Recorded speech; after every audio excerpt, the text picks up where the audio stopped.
大家好，欢迎来到我的婚介所，我是丽姐，欢迎大家来听相亲故事，感谢大家的订阅。故事精彩的话，也可以打赏请丽姐喝茶。今天要讲的这个故事啊，真的是气死我了。搞婚介这么多年，遇到过形形色色的人，但像今天这位小姐姐这样的，我还真是头一回见。事情是这样的，前2天啊，我们在广州举办了一场高端国际相亲会。这不是普通的相亲会哦，是专门针对海外优质男士和国内高素质女士的匹配活动。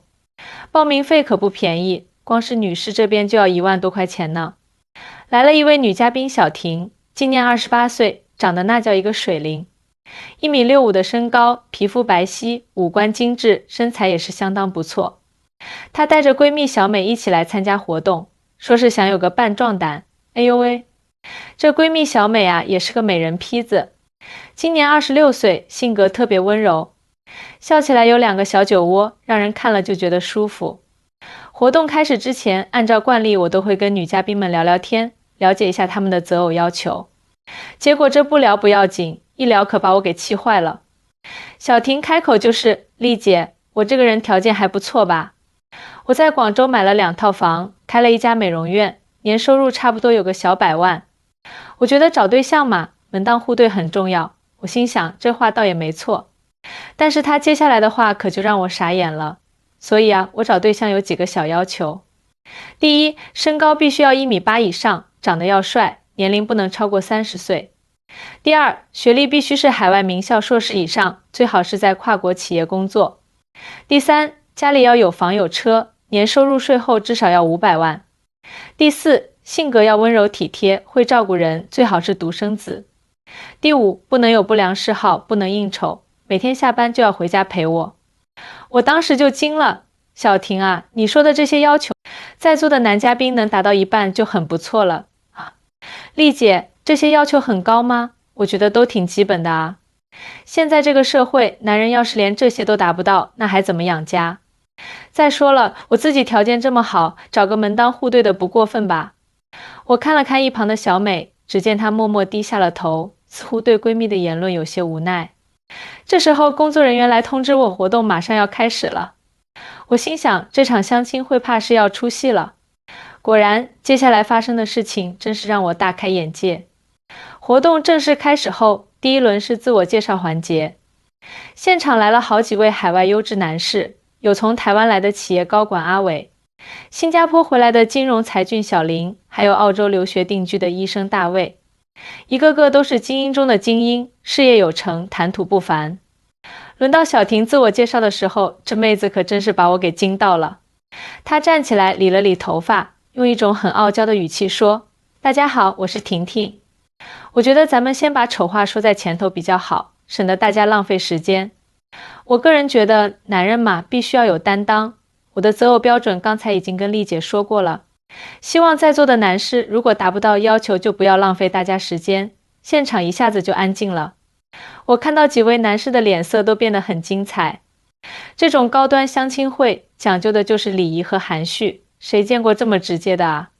倒是她闺蜜小美，轮到自我介绍的时候，温温柔柔地说：大家好，我是小美，今天是来陪闺蜜的。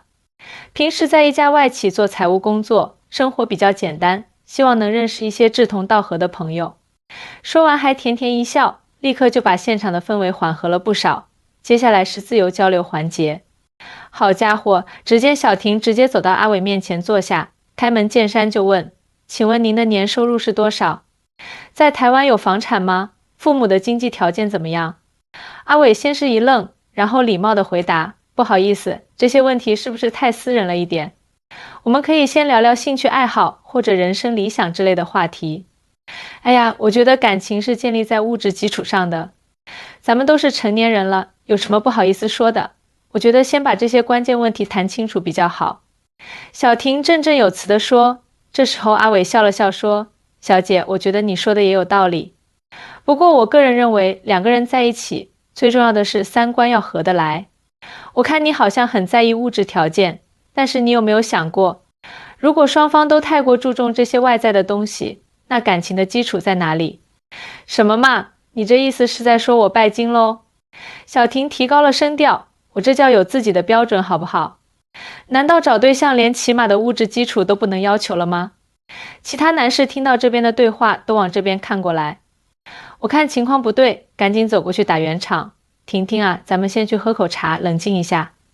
谁知道小婷根本不领情，站起来就说，有什么好冷静的？我看今天这些男士都达不到我的要求嘛，浪费我的时间。这下可好，现场气氛一下子降到了冰点。我看着小婷趾高气扬的样子，真想给她上一课。只见台湾来的阿伟站起身来，用很沉稳的声音说，小姐，我想跟你分享一个观点，你刚才说的那些条件确实都是很现实的考虑。但是你有没有想过，一个优秀的男人除了看重物质条件，更看重另一半的眼界和格局？什么意思？小婷皱着眉头问。就拿你刚才说的年收入500万来说，能赚到这个数字的人，大多经历过不少风浪，也见过很多世面。他们更看重的是另一半能不能理解他们的工作压力，能不能做他们的贤内助，而不是一上来就盘问对方的资产。这时，新加坡的小林也插话道，是啊，我觉得阿伟说的对，我们工作压力都很大，下班后想回家看到的是一个温暖的人，而不是一个只会算计的计算器。你们这是在说我势利眼喽？小婷的声音更大了，我告诉你们，我这叫有自知之明。现在这个社会，女生要求高点怎么了？我听说你们在座的工资都不低嘛，怎么谈到现实问题就不愿意说了？我看场面快控制不住了，赶紧打圆场。婷婷啊，男士们说的也有道理，咱们都冷静一下，换个话题。这时候我注意到阿伟的目光一直若有若无地瞄向小美。小美一直安安静静地坐在一旁，偶尔会对大家的发言报以善意的微笑。不用换话题，小婷突然提高嗓门，我今天就把话说清楚。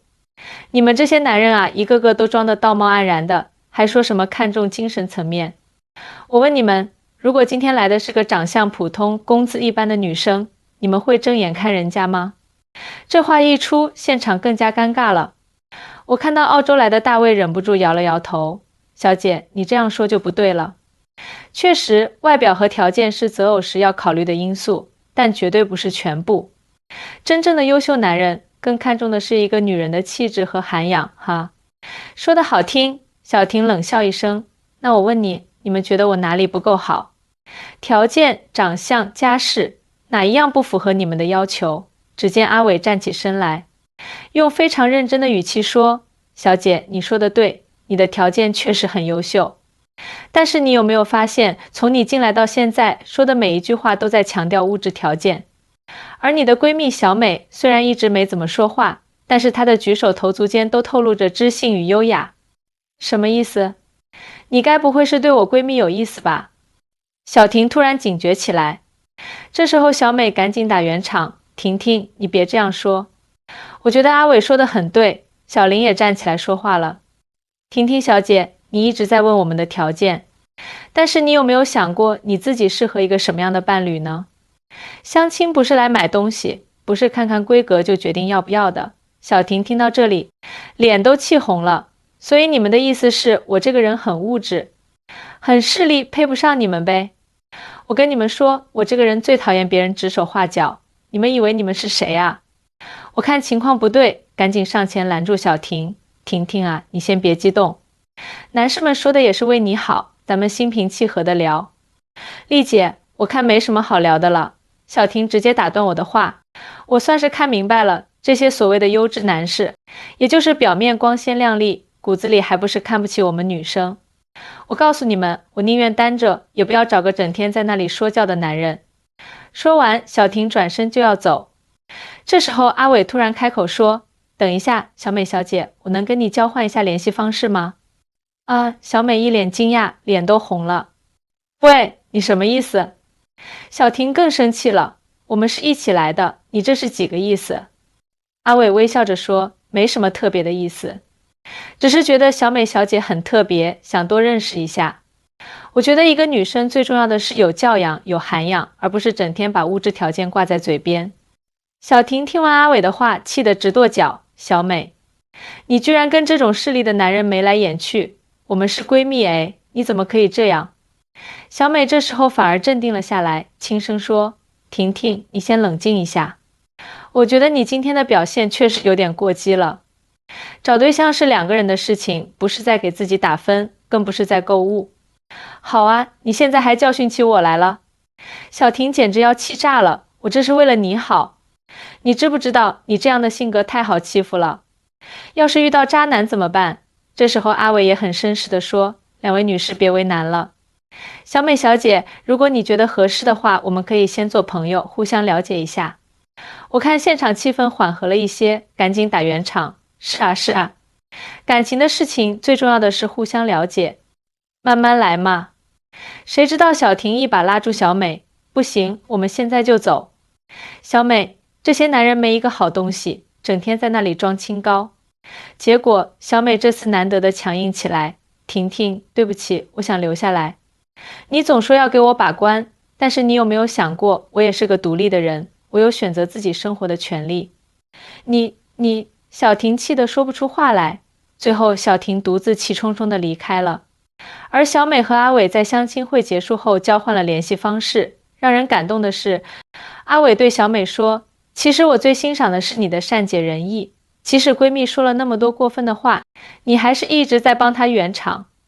这份包容和理解真的很难得。后来听说阿伟和小美开始了恋爱，而小婷知道后气得好几天没理小美，还在朋友圈发了好多感慨，相亲市场太现实了，闺蜜也靠不住，宁缺毋滥，单身贵族才是最香的。所以啊，我想说的是，找对象不是在赶集买菜，更不是在应聘工作。太过强调条件和标准，反而会错过很多美好的缘分。真正的爱情是两个人互相欣赏，互相包容，共同成长。好啦，今天的故事就讲到这里。如果觉得精彩，就给丽姐点个赞，留个言呗。下次我再给大家讲新故事，婚介所故事多着呢。